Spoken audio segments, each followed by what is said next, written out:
दे पाते हो, आपको लगता हो कि मुझे ग्रुप में आना है, मुझे अर्घ चढ़ाना है, मेरा नाम बोला गया है, आपका ध्यान केवल अर्घ को घुमाने में, चढ़ाने में तो रहता है, वो पंक्तियों पे नहीं रहता होगा जो पंक्तियां उसके साथ बोली जाती है। और जब तक आप अपने आप को सेट कर पाते हो तब तक तो वो अर्घ चढ़ाने का नंबर आ जाता है, फिर दूसरे का नंबर आ जाता है। समझ आ रहा है? अगर आप थोड़ा सा जागृत रहें तो हो सकता है कि आपको अगले दिन से यह भी समझ में आने लगे कि नहीं, हम अगर हर क्षण का सही उपयोग करना चाहते हैं तो हमें हर क्षण कोई ना कोई विचार दिया जा रहा है, और वो विचार भी हमारे जीवन में कहीं ना कहीं काम का हो सकता है अगर हम उस पर ध्यान दें। तो वो क्रिया भी अपने आप में धर्म बन जाती है। समझ रहे हो? हर चीज में धर्म है अगर हम ढूंढेंगे तो। ये बहुत बड़ा विषय हो सकता है, इस पर बहुत बड़े प्रवचन हो सकते हैं कि हर चीज में कैसे धर्म होता है। ज्यादातर लोग धर्म को केवल किसी एक चीज से बांध देते हैं। भाई स्वाध्याय करने का नाम ही धर्म है, कि केवल अभिषेक करने का नाम ही धर्म है, कि केवल पूजन करने का नाम ही धर्म है। तो लोग कुछ स्वाध्याय से बंध गए उसको धर्म कह रहे हैं, कुछ लोग पूजन से बंध गए उसको धर्म कह रहे हैं। लेकिन हर व्यक्ति के लिए धर्म अलग अलग भी हो सकता है, और धर्म के ये अलग अलग पहलू हर व्यक्ति के लिए कहीं ना कहीं लाभ पहुंचा सकते हैं।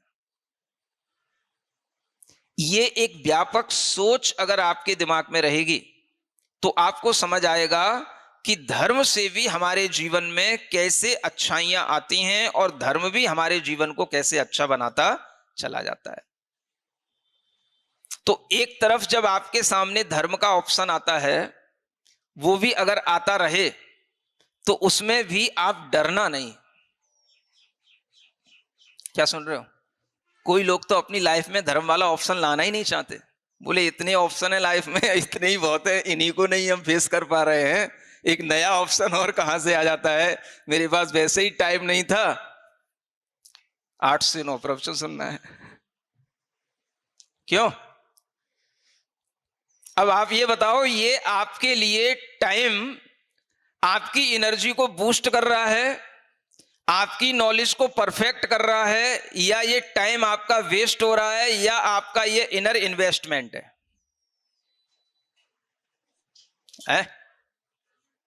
बोलो। लग रहा है ना?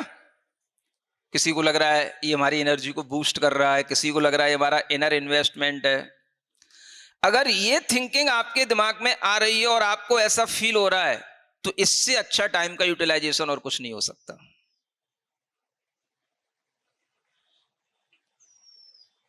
यहां आप बहुत एकाग्र चित्त हैं। जो एकाग्रता आपको दिन भर किसी कार्य में नहीं बनेगी, वो एकाग्रता आपकी यहां बन रही है और सिर्फ इस प्रवचन में बनेगी। और जब आप 1 घंटे में भी अगर बीच बीच में कहीं डिस्टर्ब होने के बावजूद भी अगर आप 1 घंटे तक इस एकाग्रता का अभ्यास कर लिए, आप जानना ये एकाग्रता आपके अंदर इतनी एनर्जी लाएगी, इतनी आपके अंदर से एक डिसीजन पावर लाएगी कि वो आपके दिन भर के अनेक कामों की जो प्रॉब्लम्स है उसको सॉल्यूशन अपने आप दे देगी।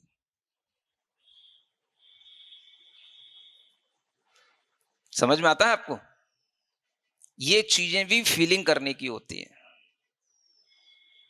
आदमी की किसी काम में एकाग्रता नहीं बनती, यहां तक कि उसे अपने मोबाइल की रील चलाने में भी एकाग्रता नहीं बनती। किसी काम में उसकी एकाग्रता नहीं है।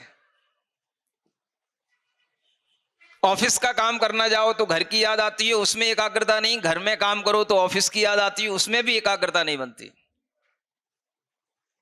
यहां बताओ, आपकी सुनने में एकाग्रता बन रही कि नहीं बन रही है? बोलो।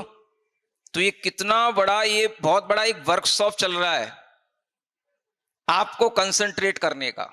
आपके माइंड को जो दिन भर इधर उधर विक्षिप्त रहता है, उसको एक जगह कंसंट्रेट करने का 1 घंटा अगर आप कंसंट्रेट हो रहे हैं, तो ये आपके भीतर का बहुत बड़ा अचीवमेंट है, एक बहुत बड़ी आपके भीतर की उपलब्धि है।